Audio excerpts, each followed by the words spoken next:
He saw 2 pink lines, and walked away. For years later, he wept at her grave, while their daughter cried beside him. The morning light filtered through the high-rise apartment's floor-to-ceiling windows, casting a soft glow over the marble countertops and cold, minimalist furniture. Emma stood barefoot in the bathroom, her heart pounding in her chest, her hands trembling as she held the thin white stick in front of her. The second pink line had appeared slowly, faint at first, then undeniable. 2 lines. She stared at them for what felt like hours, her breath caught somewhere between panic and joy.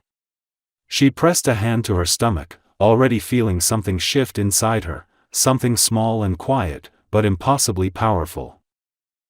She didn't know how Nick would react. They had never talked seriously about children, not really. There were offhand remarks, his obsession with control, his dislike for unpredictability, his need for order in every corner of his life. But they had also shared real moments. Late nights, whispered promises, dreams about a house far from the city. Emma had allowed herself to believe that maybe, someday, he'd be ready for more. Maybe this baby would be a beautiful surprise. Something they hadn't planned but would welcome together. When she heard the front door open and close, she quickly slipped the test into the drawer and walked into the living room, her pulse racing. Nick was standing near the kitchen island, scrolling through his phone with that familiar distracted look on his face. His tailored navy suit clung perfectly to his frame, his blonde hair slightly tousled, as if he hadn't slept well. He looked up when he noticed her, and a faint smile tugged at his lips, but it didn't reach his eyes. "I need to tell you something," Emma said, voice softer than she intended. He set the phone down and gave her a sharp, businesslike nod, the same expression he wore in boardrooms. "What is it?" he asked, already half bracing for whatever disruption might be coming to his perfectly controlled morning. She took a breath, walked toward him, and placed the test gently on the counter between them. His eyes flicked down. It took him only a moment to understand. There was no dramatic reaction. No words. No visible shock. He just stared at the test for a long, silent moment. Then, without looking at her, he picked up his phone, grabbed his suit jacket from the back of the chair, and walked to the door.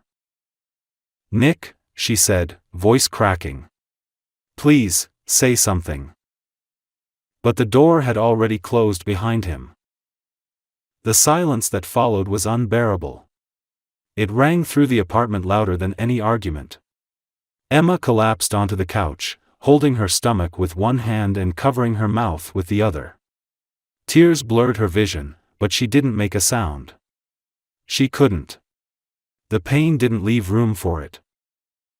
She had known he could be cold, distant, even ruthless in business. But never with her. Not like this. She thought their connection meant something deeper. Now she realized that perhaps she had been in love with the idea of who he might become, not who he truly was. In that moment, as the sun climbed higher and lit the polished, soulless apartment, Emma knew that whatever future lay ahead for her and this baby, it would not include Nick. She would do it alone. Not because she wanted to, but because he had made the choice for both of them the moment he walked out. The days following Nick's departure blurred into one another like smudged ink on wet paper. Emma found herself packing bags she hadn't expected to need, slowly stripping away pieces of a life she thought she was building with someone who loved her. She left the apartment 2 days after the silence, without leaving a note, and without another word to Nick. He hadn't called. He hadn't asked. That silence told her everything. Her tears had dried into something sharper, resolve. It wasn't the kind of strength born from anger. It was the quiet, aching kind, the kind women discover when they know they're about to raise a child alone. Emma moved to a small coastal town in Oregon, where she had spent one summer as a teenager. It was the last place in the world Nick would ever look for her, and that made it feel safe. The ocean air smelled of salt and pine, and the town was dotted with worn-down cottages, flower boxes in windows, and neighbors who nodded hello without asking too many questions. She found a place to rent, a weathered little house with creaky floors, a fireplace that smoked if you weren't careful, and a porch that faced a narrow dirt road. She found a job working remotely for a design firm that didn't care where she lived as long as she met her deadlines. She built a new routine, quiet and small, but hers. Her pregnancy was not easy. She was sick more days than not, exhausted from the inside out. There were mornings when she couldn't keep food down, afternoons when her vision blurred from dehydration, and nights when the loneliness cut so deep she thought she might collapse beneath it. But every time she thought she couldn't go on, she would place a hand on her growing belly and remind herself who she was doing it for. The little heartbeat inside her gave her purpose when everything else had fallen away. When Ava was born, the world shifted on its axis. Emma had seen beautiful things in her life: sunsets in Santorini, snow-covered Paris streets, fields of lavender in Provence, but none of them compared to the moment she held her daughter for the first time. Ava's tiny, perfect face was framed by wisps of blonde hair, and when she opened her eyes, they were so startlingly blue Emma had to look away for a moment. She saw Nick in those eyes, and for a heartbeat, she wondered if he would have felt the same awe if he had stayed. But then Ava yawned, curled into her chest, and Emma let herself believe that everything was as it should be, even if it wasn't fair. The first year passed in a haze of sleepless nights, early morning feedings, and quiet walks along the coast. Emma would wrap Ava in a soft blanket and carry her down the cliffside path to the beach. She talked to her daughter like she would a friend, about love, about mistakes, about courage. She never spoke Nick's name, but in the privacy of the crashing waves, she admitted to Ava the truth: she had loved him. She still did, in the ghostly, hollow way people love someone who abandoned them too gently to hate. Then came the diagnosis. It started as fatigue. Then pain in her lower back. She assumed it was motherhood, exhaustion, stress. But when she collapsed in the kitchen one morning with Ava screaming from her high chair, she knew something was wrong. Tests followed. Scans. Words no young mother should have to hear. Stage 2. Aggressive. Chemotherapy. She didn't cry when the doctor told her. She just asked how long she had if the treatment didn't work. Then she asked how long she might have if it did. Her only thought was Ava. Who would raise her if Emma didn't survive? Who would tell her about the way she used to giggle in her sleep, or how she liked the smell of lavender on her pillow? Emma started treatment immediately. Her body weakened. Her hair fell out. Her skin turned pale and thin. But she kept working. Kept reading bedtime stories. Kept smiling for Ava. Her love for her daughter became a kind of armor.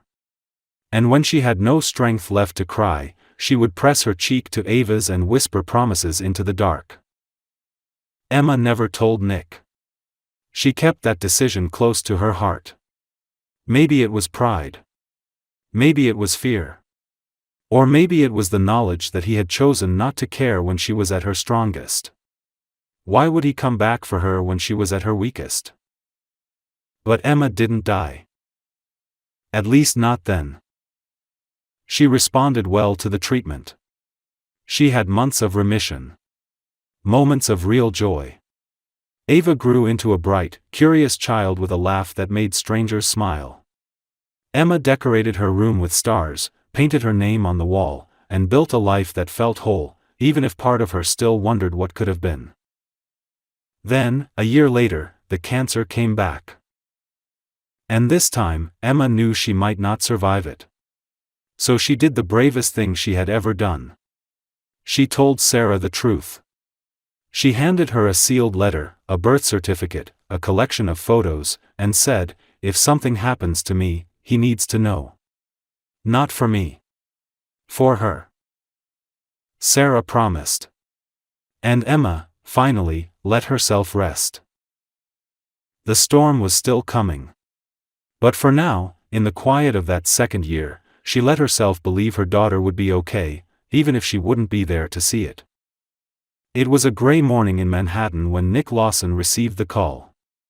He had just stepped into his office, coffee in one hand, phone in the other, already scanning emails before he even sat down. The voice on the line was unfamiliar, calm but fragile, as though it was holding something too delicate to drop. She said her name was Sarah Mitchell. She asked him if he remembered Emma Carter. The question struck him like a cold wind. He stood still, fingers tightening around the phone, every thought in his mind grinding to a halt. Of course he remembered Emma. He remembered every detail of her, the way she smelled like rain when she walked in from the street, the way her eyes lit up when she laughed, the silence that filled the room after he walked out that day and never looked back. Sarah hesitated, then said the words that made his blood run cold. Emma had passed away. She had been sick, cancer. It had returned and taken her quickly. Her funeral was tomorrow. Nick felt the world around him shrink. He hadn't spoken her name aloud in years.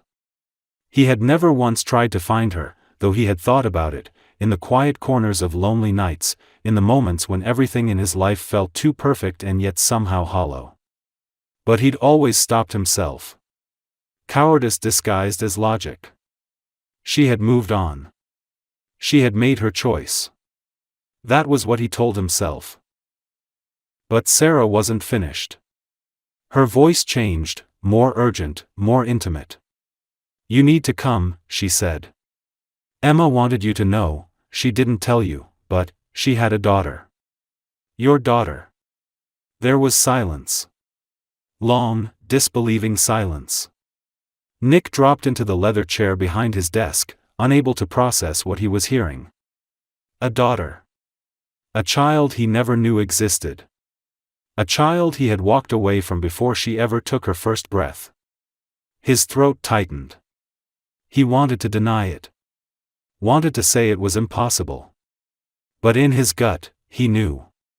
He had always known Emma would have carried that truth quietly.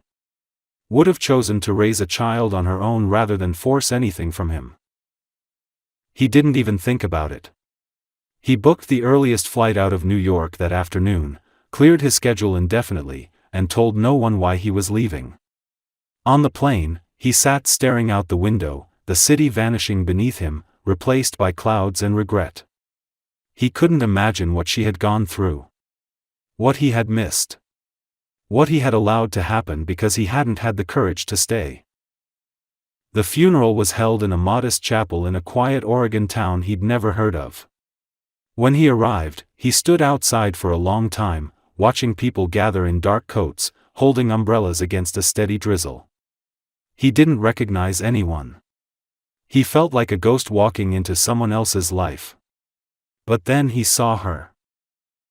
She stood near the front of the small gathering, blonde hair slightly damp from the rain, a small stuffed bear clutched in her arms. She was tiny, no more than 4 years old, and she wasn't crying like the others. She just stood silently, her face pale, her blue eyes too large for her face, staring at the closed casket with a kind of knowing sadness no child should have to carry. She looked exactly like him. The shape of her mouth, the line of her jaw, those eyes, his eyes. And yet there was something of Emma there too, something quieter and warmer. She was the blend of a love that never had the chance to bloom. Nick's heart broke in a way he didn't know was possible. He couldn't breathe. He couldn't move. All the guilt, all the time, all the wasted years crashed down on him in that moment. He had missed her birth. Her first steps. Her first words. He had missed it all. And now Emma was gone, and he would never be able to tell her he was sorry. That he had been afraid. That he had loved her, even if he hadn't known how to show it. That he would have tried, if only he'd stayed. He stayed at the edge of the crowd, unsure whether he even had the right to be there. After the service, Sarah approached him. She didn't judge him. She didn't yell.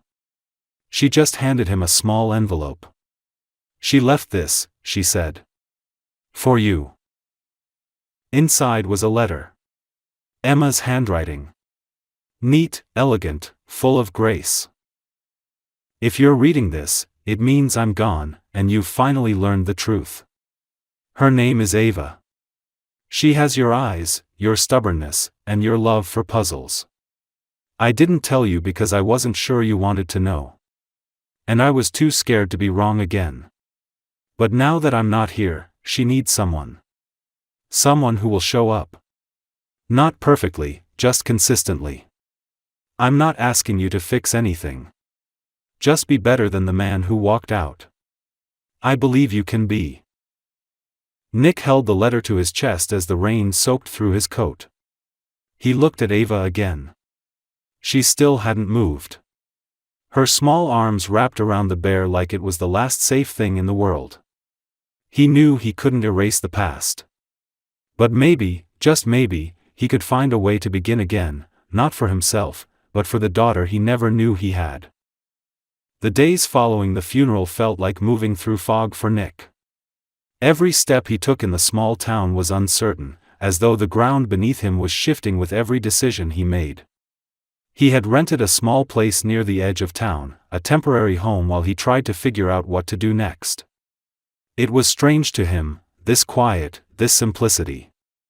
The silence in his high-rise apartment back in New York had always been cold and controlled, but here, the silence felt like space, like the calm before something important.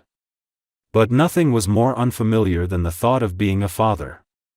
That word still felt foreign in his mouth, yet it now shaped every hour of his day. Sarah had been helping with Ava since Emma's death. She was the closest thing the little girl had to extended family, and she made it clear that Emma had trusted her deeply. Sarah offered to keep Ava for a while longer until Nick could figure out what kind of role he wanted to take.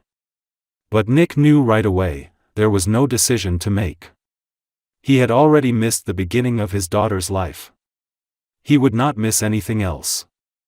The only thing he needed now was Ava's permission. It wasn't easy. The first time he visited Sarah's house, Ava didn't speak. She hid behind the living room armchair, peeking out at him with wide eyes that seemed to search his face for some kind of answer she wasn't old enough to ask. Nick sat on the floor, leaving distance between them, and didn't try to coax her out. He simply said, "Hi. My name's Nick. I knew your mommy. I'm here to see how you're doing." She didn't reply. Not that day. Not the next one either. But Nick came back every single afternoon. He brought coloring books, notepads, puzzles. He read stories aloud even when Ava wouldn't sit next to him. He talked about the sky, about the trees, about the birds outside the window. He never once mentioned the word Dad. He didn't want to take a place in her life, he wanted to earn it. Eventually, she started sitting closer. She would hand him a crayon without saying a word. She would nod when he asked if she wanted juice. One day, he made a silly mistake in a story, swapping the names of characters, and she laughed. It was a small, sudden burst of sound that made Nick freeze, then smile so wide it almost hurt. That night, he sat in his car outside the house for nearly an hour, just breathing, overwhelmed by the idea that he had made his daughter laugh. With time, Ava began asking questions. Who he was. Why he came back. What happened to her mom? Sarah had told her that Emma had been sick, that she had loved Ava very much, and that people didn't always stay even when we want them to. But she had left the rest for Nick. One afternoon, sitting under a tree in Sarah's backyard, Ava finally asked the question he knew was coming. "Did you know about me?" Nick took a long breath. The wind rustled the grass, and he looked at her tiny hands, her serious eyes, the way she sat so still when she wanted to hear something important. "No," he said gently. "I didn't. I didn't know you existed. But I should have. I should have been there anyway. I should have stayed, even if I was scared." "Were you scared of me?" "No," he said immediately, tears forming before he could stop them. "Never of you. I was scared of myself. Of being a bad dad. Of not knowing how to love someone right. But I love you now. And I'm learning." Ava didn't say anything. She just stood up, walked over, and sat down beside him. She didn't take his hand, but she leaned against his arm, her head resting lightly on his shoulder. And for Nick, that was the loudest yes she could have given. From that day forward, things shifted. Nick enrolled in parenting classes in town. He started attending school meetings with Sarah, learning about Ava's routines and preferences. He asked questions. Listened more than he spoke. Every night, he reviewed legal documents about guardianship and custody. He wasn't trying to claim Ava out of obligation. He wanted to be her father in every sense that mattered. And Ava let him. She began calling him Nick with a softness in her voice. She let him braid her hair, even when the braids were crooked.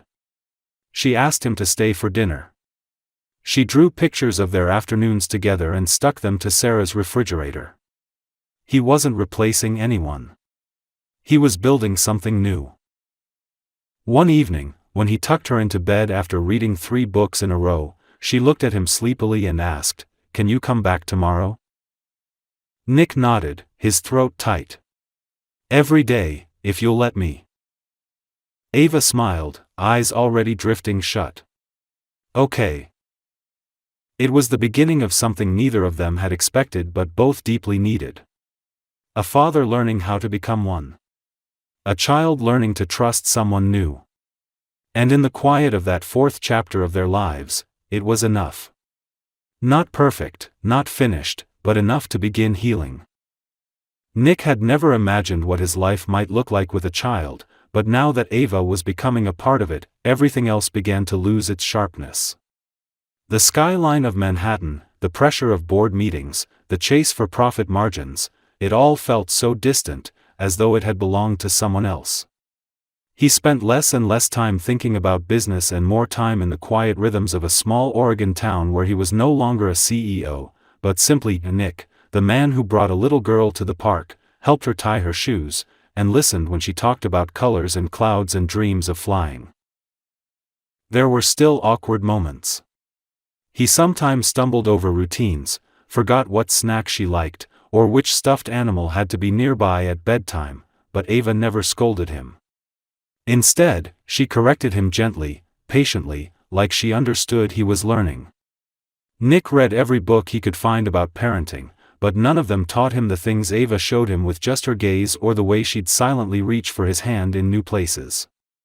He was still unsure of how to handle the nightmares she had, the sudden outbursts when something reminded her of Emma.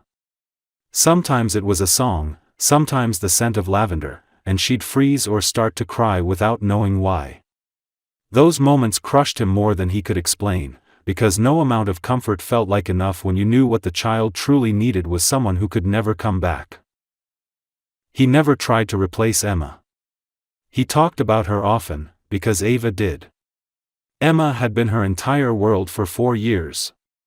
Every painting on the fridge, every blanket folded at the end of her bed held Emma's touch. So Nick honored her. He let Ava show him pictures, tell stories, repeat phrases her mother used to say. He kept Emma's memory alive not as a ghost between them but as a light guiding them forward.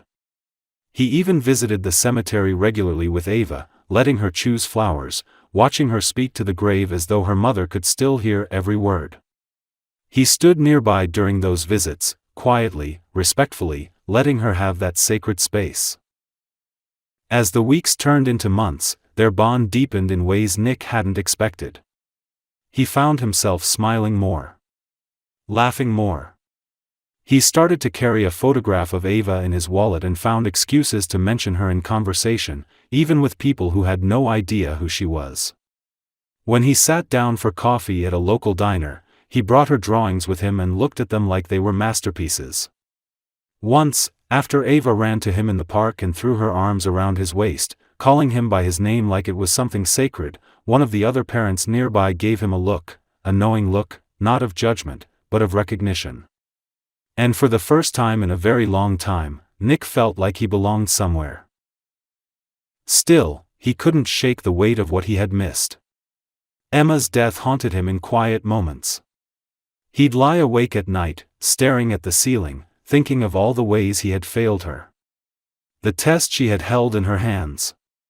The silence he had responded with. The door he had closed behind him without a word. Sometimes he'd imagine what it would have been like if he had stayed, if he had been braver. Maybe they would have been a family from the beginning. Maybe he would have been holding her hand in that hospital room instead of learning about her funeral from a stranger. That regret lived in him like a scar, always there, even when it didn't hurt. But he never let it stop him from trying. Every day with Ava was a choice. A chance. A promise made quietly through action. He enrolled her in art classes at the community center and sat through every session, clapping louder than anyone when she finished a project. He built a small bookshelf in her room and filled it with stories about adventure and bravery. He made her favorite spaghetti on Thursdays even though he was terrible at cooking, and once nearly set off the smoke alarm. One night, after Ava had fallen asleep beside him during a movie, Nick carried her to bed and stood in the doorway for a long time, watching her breathe. The moonlight cast soft shadows across her face, and he thought of Emma again, not with sadness this time, but with something like gratitude. Because she had given him this. Even if she never knew it, she had changed the course of his life with one silent choice, to raise Ava on her own, and to let love grow where it was once abandoned.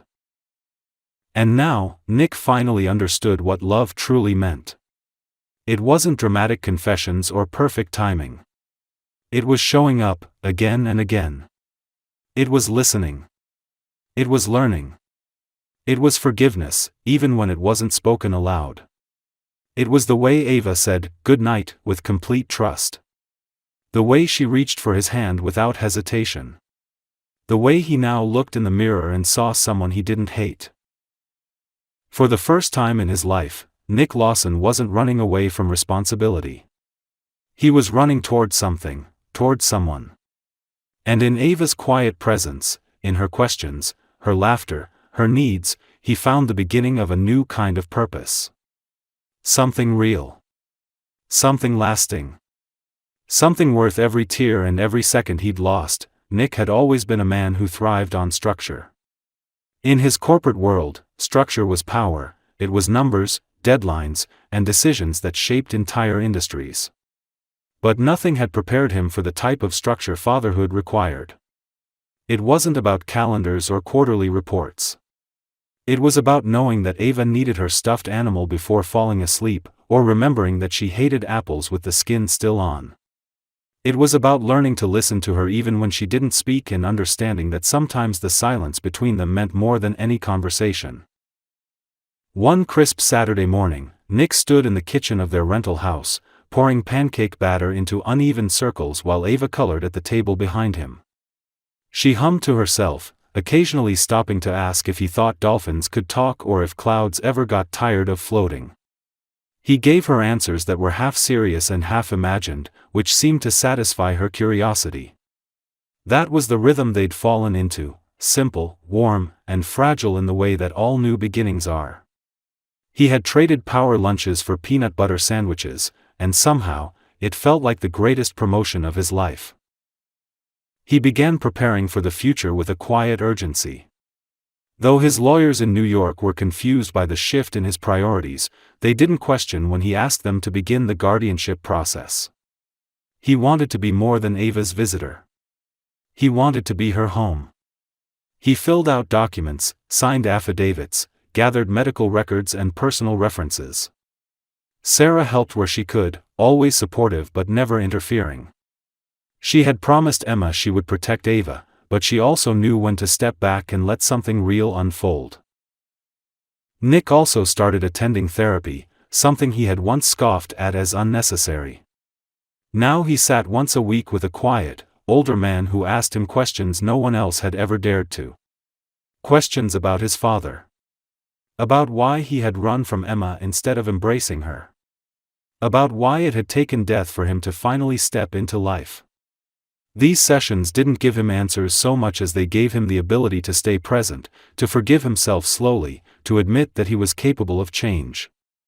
Ava never asked where he went on those afternoons, but she always noticed when he came back calmer, more open. In the meantime, the bond between them continued to grow in small, meaningful ways. Ava began leaving her drawings on his pillow, stick figures of him and her and sometimes Emma, always holding hands. He started reading her longer books, letting her fall asleep to the sound of his voice, her head tucked into the crook of his arm. She let him brush her hair, something she had never allowed anyone else to do, and he took the task as seriously as any business deal he'd ever negotiated. Each tangle he worked through felt like one more knot slowly loosening inside his own chest. One evening, after a community center event where Ava had shyly performed a short poem on stage, she climbed into his lap while they sat on a bench in the park. The stars were just beginning to show, and her voice was quiet when she spoke. "Do you think Mommy sees me?" Nick looked down at her, brushing a strand of hair from her face, and answered without hesitation. "I think she sees everything, sweetheart. I think she's proud of you every single day." Ava nodded and then asked something else, something even quieter. "Do you miss her?" This time, he took longer to answer. He didn't want to say something that would hurt her or sound too heavy for a child to carry. "I miss who I didn't get to be for her," he said finally. "But I'm trying to be that person for you." She didn't respond right away, but she rested her head against his chest, and he felt her small fingers wrap around his. It was the kind of moment that made all the noise of his past go quiet. That night, while tucking her into bed, she asked if he would stay with her until she fell asleep. He did, lying beside her on top of the covers, listening to her breath slow into sleep. In that room lit only by a nightlight shaped like the moon, Nick realized that love wasn't about grand gestures or poetic declarations. It was in consistency, in showing up every day, in accepting the mistakes of the past but not letting them define the future. The official guardianship was approved the next month. A judge in a quiet courthouse handed Nick the papers that declared he was Ava's legal parent. But for Nick, the real moment had already come, on a bench under the stars, with a child leaning into his chest, asking questions only people who understand loss can ask. The documents were just proof of what they both already knew. He was her father. And from that day on, there would be no more running, no more silence, no more unspoken words left behind in the wreckage of what could have been. They were building something real now, imperfect, yes, but deeply, undeniably theirs. Autumn arrived slowly, painting the town in shades of amber and gold. Leaves drifted from the trees like quiet reminders that time was moving forward whether anyone was ready or not. For Nick, it had been nearly a year since he had stepped into Ava's life, and every season that passed seemed to bring with it a deeper layer of understanding, about himself, about parenthood, and about what it meant to truly love someone without condition. Ava was growing. She had started kindergarten, and Nick walked her to school every morning, her tiny hand in his, her backpack bouncing against her shoulders as she skipped beside him. He had learned to braid her hair neatly, pack her lunch with the exact snacks she liked, and listen to the endless streams of thoughts she shared, about dragons and jelly beans and which kids in her class didn't understand how to be nice. But with growth came new emotions. Ava was starting to ask harder questions, the kind Nick couldn't answer with stories or soft distractions. One evening, as they were putting together a jigsaw puzzle on the living room rug, she asked why he hadn't been there when she was a baby. It wasn't an accusation, just an observation delivered in her usual soft, curious tone. Nick froze for a moment, the puzzle piece in his hand suddenly heavier than it had any right to be. He sat back, meeting her eyes, and told her the truth as best as he could, about fear, about mistakes, about how he hadn't known how to be a father back then. He told her how brave her mother had been, how much she had loved her, and how sorry he was that he had missed those first precious years. Ava looked at him for a long time, then crawled into his lap and rested her head on his chest without saying a word. In that silence, Nick felt forgiven, not with words, but with trust. And that kind of forgiveness meant more to him than anything he could have asked for. He found himself thinking about Emma more often, not with guilt, but with gratitude. He remembered the way she used to stand by the window with her coffee, the way her laugh could fill a room, the way she had looked at him in the days before everything fell apart. He wondered what she would say if she could see him now. Would she be proud? Would she think he had changed? He didn't know. But he hoped so. He carried her memory carefully, not as a wound but as a compass. On days when he didn't know what to do, he asked himself what she would have done, and somehow, that always led him in the right direction. One weekend, he took Ava to a cabin near the coast, just the two of them. It was the first real trip they had taken alone, and Ava was full of questions about everything: how long it took to build a cabin, whether seagulls had families, why the moon looked bigger near the water. They roasted marshmallows by a fire, told each other made-up stories, and slept side by side in the loft, wrapped in blankets while the wind whispered through the trees. It was simple, but perfect. Nick realized during that weekend that he didn't miss his old life, not the parties, not the accolades, not even the comfort of his penthouse apartment. Everything he needed now was right in front of him, staring up at him with bright blue eyes and sticky fingers. As fall deepened, they started a new tradition: Sunday visits to the cemetery. Ava would pick flowers from the local market, and Nick would bring a folded letter, something he wrote every week and left at Emma's grave. Sometimes they read them aloud together, sometimes they didn't. One Sunday, after placing her bouquet down, Ava turned to him and said, "Mommy's not really gone. She's part of everything, isn't she?"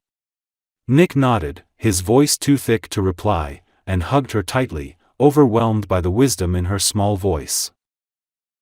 That night, Nick sat alone on the porch, looking out at the quiet street, a mug of tea warming his hands. He thought about how far they had come. The man who had once walked out of a room in silence now ended every day with a bedtime song and a promise whispered into the dark. He had learned how to make space for someone else's needs. He had learned how to stay. And most of all, he had learned that real love was not measured by how perfectly it began, but by how fiercely you fight to make it right, even after everything has gone wrong. He hadn't been there in the beginning, but he was here now, every single day. And for Ava, that was enough. For him, it was everything. Winter arrived gently that year, with quiet snowfall and skies the color of pale stone. The days were shorter, but somehow felt fuller, filled with a rhythm that had become second nature to Nick and Ava. Their life was no longer something fragile and uncertain. It had shape now. It had warmth. Nick had settled permanently in the town, buying a modest house just a few streets from the park Ava loved. It wasn't grand or luxurious, but it had everything that mattered: a sunlit kitchen where Ava could color while he made breakfast, a small yard where she could play in the snow, and a bedroom she had helped decorate with glow-in-the-dark stars and a handmade sign that read, "Our Home." Nick was still learning, every single day. There were moments when he doubted himself, when Ava's tears caught him off guard or when her silence stirred fears he hadn't yet shaken. But they faced those moments together. They talked through nightmares. They made up silly songs on the way to school. They celebrated small victories, like learning to tie shoelaces or finally riding her bike without help. Nick took photos of everything, kept every drawing, recorded her laughter like it was the most valuable sound he'd ever known. And it was. It truly was. In late January, a letter arrived addressed to Ava in a handwriting Nick didn't recognize. Inside was a package from Emma's college roommate, someone who had found a box of things Emma had left in storage and wanted Ava to have them. They opened it together on the living room floor. Inside were photos, old journals, and a sealed letter with Ava's name on it in Emma's handwriting. Nick's hands trembled slightly as he passed it to her. Ava held it like it was something holy. She asked him to read it aloud. Emma's words were gentle and full of light. She told Ava stories about her first kicks, about the way she used to dance in the womb whenever music played, about how every part of her pregnancy felt like magic. She wrote about love, not the kind that fades, but the kind that anchors, even when people aren't physically present anymore. She didn't say much about Nick, only that people can change and that sometimes it takes time for the heart to catch up with the truth. She ended the letter with a wish, that Ava would grow up to be kind, curious, and strong, and that whoever stood by her would do so with their whole heart. Ava didn't cry. She smiled softly and said, "She knew you'd come back." Nick didn't try to explain the ache that bloomed in his chest. He just pulled her into his arms and held her tightly, grateful beyond measure that Emma had left behind not just memory, but love in the purest form. In the spring, Nick officially adopted Ava. It was a quiet ceremony at the courthouse, attended by Sarah, a few close neighbors, and Ava's teacher, who had become like family. Ava wore a pale yellow dress and held Nick's hand tightly the entire time. When the judge asked if she wanted to say anything, Ava looked up at Nick and said, "He's always been my dad. This just makes it real for everyone else." There wasn't a dry eye in the room. That night, they celebrated at home with a picnic on the living room floor. Ava danced barefoot to her favorite music, and Nick joined her, even though he was terrible at dancing. He didn't care. Nothing mattered except the sound of her laughter and the glow in her eyes. They ate ice cream for dinner and watched movies until she fell asleep in his lap, her head resting against his chest just like she had that very first night she let him stay. Time passed. Slowly. Beautifully. Nick returned to work, but not in the way he had before. He worked remotely part-time, choosing projects that mattered rather than ones that simply made money. He volunteered at Ava's school. He coached a little league team even though he didn't know the rules at first. His life was no longer measured by success, but by connection. Every year, on the anniversary of Emma's passing, they visited her grave. Ava brought letters. Nick brought flowers. They sat side by side and talked to her like she was still part of their world, because in every way that counted, she was. Nick had once believed love was something you either had or lost. But now he knew better. Love was what remained when the rest was gone. It was what you chose every day, in moments both big and small.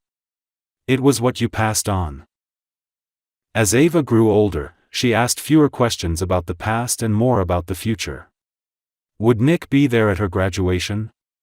Would he help her learn to drive? Would he walk her down the aisle someday?